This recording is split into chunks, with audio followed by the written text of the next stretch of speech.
If you're currently sitting on an older Mac, clutching your wallet and waiting for the right moment to upgrade, you need to pay very close attention to what is happening right now.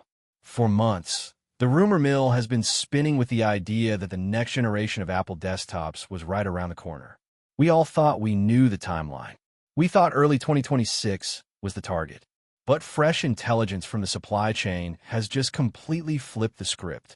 It looks like Apple is preparing a massive strategic shift that is going to push your upgrade plans back by several months. We're talking about a delay, yes, but also a complete rethinking of how the Mac Mini and the Mac Studio fit into the ecosystem. This isn't just about a new chip. It is about the M5 platform, a staggered release schedule, and a mysterious issue with the Ultra chip that is forcing Apple to change its entire 2026 roadmap. We're going to break down the new dates, the specific specs for the M5 Mac Mini and Studio, and the real reason why you won't see these machines at the start of the year. To understand why this news is shaking up the tech world, we have to look at the bigger picture of Apple's silicon strategy. The company is currently transitioning toward its next-generation M5 platform. This is not just a simple speed boost. The M5 is expected to be the moment Apple goes all in on desktop-class AI productivity. We are looking at a leap that transforms efficiency, redesigns how the neural engine works, and finally brings true workstation performance to the compact Mac lineup.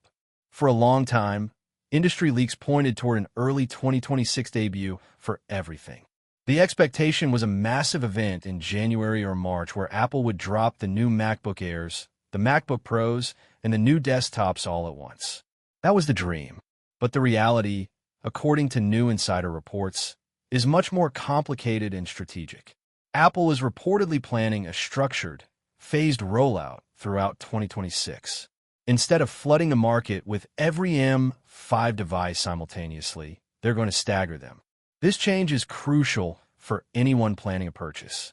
The new projection suggests that the first wave of M5 silicon will be strictly for portables.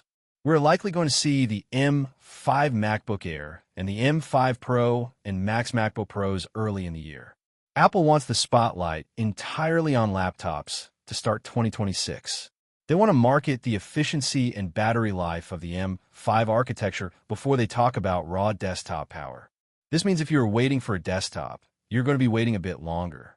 The redesigned M5 Mac Mini and the powerhouse M5 Mac Studio are now expected to arrive around mid-2026. This marks a second distinct wave of releases. Let's dive deep into what this mid-year release actually looks like, starting with the M5 Mac Mini. This computer has quietly become the best value in the entire computer industry, and the 2026 refresh aims to cement that status. The report claims the upcoming Mac Mini will launch with two distinct processor options, and the gap between them is going to be significant. First, you'll have the standard M5 chip. This is for the everyday user, the student, the person running a home office. It will handle browsing, streaming, and standard productivity tasks with zero effort. But the real story is the second option, the M5 Pro variant. This is where the Mac Mini transforms from a consumer device into a compact workstation. The M5 Pro Mac Mini is being designed for users who need stronger multi-core processing but don't want to buy a massive tower. We are talking about extended memory bandwidth and, most importantly, advanced GPU acceleration. The graphical capabilities of the M5 Pro are rumored to be a massive step up, making the Mac Mini a legitimate machine for video editing, light 3D rendering, and compiling code. It is going to be a far more capable machine than previous generations, bridging the gap between entry-level and professional in a way we haven't seen before. However, if the Mac Mini is the reliable workhorse, the M5 Mac Studio is the monster in the closet. The mid-2026 release for the Mac Studio is expected to take things to an entirely different level. This machine will reportedly ship with the M5 Max and the ultra-high-end M5 Ultra chip. This is where Apple pushes the boundaries of what a desktop computer can actually do. The target audience here isn't the average use. It is the video editor working on 8K timelines, the 3D designer rendering complex scenes, and the AI developer training models locally. The M5 Ultra is the key to all of this. It is essentially the end game of Apple Silicon for the year. But this brings us to the most surprising detail from the leaks: the unusual timing.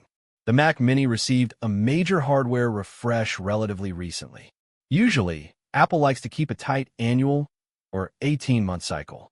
A delay to mid-2026 feels long. It raises a lot of questions. Why would Apple choose to postpone these desktops, especially when the M5 Pro chip, the one that goes inside the high-end Mini, will likely already be available in the MacBook Pro months earlier? Why make desktop users wait? The answer seems to lie deep inside the engineering labs at Apple Park. Several analysts believe the primary reason for this delay is related to the internal development timelines for the M5 Ultra chip. You have to understand how the Ultra chip works. It isn't just a big single chip. It relies on Apple's Ultra Fusion architecture. Essentially, Apple takes two M5 Max chips and stitches them together to act as one giant superchip. This process is incredibly complex. It requires perfect yield rates and rigorous testing. If one half of the chip fails, the whole thing fails. These Ultra Series chips take significantly more time to validate, test, and optimize than the standard chips found in laptops. If the M5 Ultra is not yet ready for mass production in the first quarter of 2026, Apple is forced to delay the Mac Studio. And this creates a domino effect. Because Apple prefers coordinated desktop launches, they don't want to release the Mac Mini in January and then the Mac Studio in June. It makes the lineup look messy. So, the Mac Mini is likely being intentionally held back to align with the Mac Studio. It ensures a cleaner, more focused desktop event in the middle of the year. There's also a strategic marketing reason for this spacing. By staggering the launches, Apple avoids overwhelming buyers. If they drop 5 new Macs in January, the news cycle gets saturated. The entry-level MacBook Air fights for attention against the massive Mac Studio. By splitting them up, Apple creates ongoing demand cycles. They get a huge sales spike in Q1 with laptops, and then another huge media moment in Q2 or Q3 with desktops. It keeps the tech community consistently engaged. It keeps Apple in the headlines all year round. This strategy ensures that the high-end desktops like the Mac Studio get their own moment to shine without overshadowing the mainstream appeal of the laptops. Another interesting nugget buried in these reports concerns the displays. You can't have a desktop without a monitor, and Apple knows this. Rumors suggest that new external displays are in development, including updated versions of the high-end Pro Display XDR and possibly a consumer-friendly replacement for the Studio display. These are anticipated to arrive in early 2026. However, in a weird twist, they might not launch alongside the desktops. It appears Apple may treat the displays and the desktops as separate launches. This is likely because monitor buyers are professionals who upgrade on their own schedule, independent of the silicon cycle. So, you might be able to buy a new Apple monitor in March, but you'll have to wait until June to buy the computer to plug it into. Despite this staggered rollout, insiders maintain that Apple's full M5 lineup will be available before the end of 2026. The overarching theme here is a massive generational jump. We need to stop thinking about these upgrades as just 20% faster. The focus for the M5 generation is heavily tilted toward AI-accelerated workflows. Apple is expected to introduce enhanced neural engine cores that are significantly larger and faster than what we have today. Why does this matter? Because 2026 is going to be the year of local AI. Right now, most heavy AI tasks happen in the cloud. You type a prompt, it goes to a server, and it comes back. Apple wants to bring that processing onto the device. They want your Mac Studio to be able to run complex large language models locally, without an internet connection, keeping your data private and secure. To do this, they need faster unified memory interfaces and larger memory options. We might finally see the baseline RAM increase, or at least see the upper limits of the unified memory on the Mac Studio go into the 100 EDS of gigabytes to accommodate these massive AI models. The thermal architecture is also expected to get a look. The M5 chips, especially the Ultra, will be powerful, and power creates heat. The Mac Studio's cooling system is already great, but with the increased density of the 2-nanometer or enhanced 3-nanometer process, they are likely using thermal management becomes key. This is another reason why the desktop form factor is so important. Laptops are limited by battery and heat. The Mac Mini and Mac Studio plug into the wall and have big fans. This allows the M5 chip to run at sustained peak performance for hours, something the MacBook Pro can't always do without throttling eventually. The M5 Mac Studio, powered by that rumored M5 Ultra, is expected to be the crown jewel of the lineup. We are anticipating extremely high core counts. The GPU scaling could be exponential, making it a dream machine for 3D artists. Specialized hardware blocks designed for next-generation real-time AI tasks will make it one of the most powerful personal computing machines ever produced.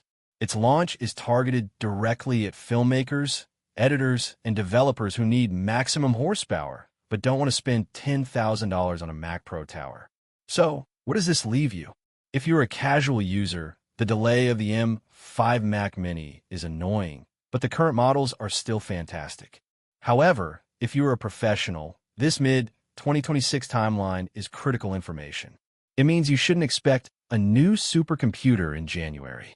You need to plan your budget and your workflow around a summer release. The anticipation is building rapidly. Apple is clearly trying to perfect the Ultra chip to avoid the yield issues they have faced in the past. They want this launch to be flawless. Whether you are looking for the compact efficiency of the Mini or the brute force of the Studio, the M5 generation is shaping up to be one of the most significant leaps in Apple's recent history. It is a moment that redefines performance, creativity, and the future of Mac OS productivity. The wait will be longer than we hoped, but if these specs are real, the payoff is going to be worth it. If you enjoyed this deep dive into the future of the Mac, please make sure to subscribe to the channel, share this video with your fellow tech enthusiasts, and hit the bell icon so you never miss an update on these leaks. Honestly, the delay to mid-2026 is actually a good thing for the consumer. It suggests that Apple is prioritizing the stability and yield of the Ultra chips rather than rushing a half-baked product out the door just to meet a quarterly quota. The M5 Mac Studio, if it truly harnesses the power of local AI processing with a dedicated, robust neural engine, could be the first computer that actually makes AI useful for creative professionals rather than just a buzzword. For most people, the M5 Pro Mac Mini will be the sweet spot, desktop power that rivals most towers for a fraction of the price. If you can wait. The jump to M5 feels like it's going to be the super cycle for the desktop Mac.